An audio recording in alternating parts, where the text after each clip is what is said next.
Hi everyone, I will present here a short summary of our recently published paper in JGR Solid Earth. Anatolia represents a unique region comprising an active subduction and continental collisional derived rocks. This figure shows an active tectonic boundaries as well as existing suture zones between different tectonic blocks in the region. In such a tectonic setting, the reliable constraints on crustal and uppermost mantle structure provide key information for understanding the geodynamic processes that have shaped the geological expressions and have been currently causing deformation in the region. They are further useful for making better seismic hazard assessments of the future potential large seismic activity in the region.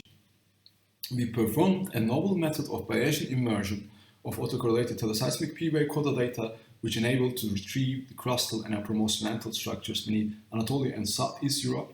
Our inversion results included estimates of Moho depth variations and crustal velocity structure, for instance, P-wave velocities, S-wave velocities, and VP-VS ratio. Finally, we derived an updated regional Moho architecture exhibiting an overall west to east increase in the Moho depth from Greece to eastern Anatolia, a homogeneously thin crustal structure beneath Greece complex, small-scale features, and variations in western and central Anatolia, and relatively long wavelength variations, but overall thick crust in the eastern Anatolia.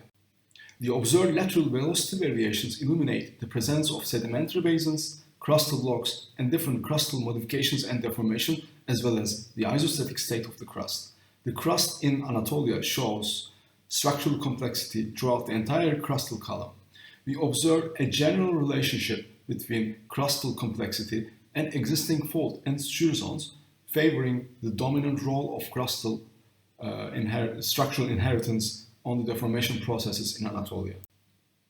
The apparent relation between the Moho depth variations and suture or fault zones implies a dominant control of structural inheritance on the past deformation in Anatolia. The overall Moho architecture appears to correlate well with the topography in Anatolia, although with some exceptions, in particular at smaller wavelengths. So these local inconsistencies in the topography Moho depth relation suggest a more complex, wavelength-dependent isostatic state compared to what is expected from simple Airy isostasy. The observed deviations may originate from elastic effects, lithospheric density changes, or sub-lithospheric dynamic effects. Obvious large lateral variations in P-wave or S-wave velocities and VP-VS ratio estimates in our model can relate to such density variations within the crust, especially between tectonic domains. That is the end of basic summary of our research. Finally, I would like to thank these institutions and foundations for financial and data support. Thank you for listening.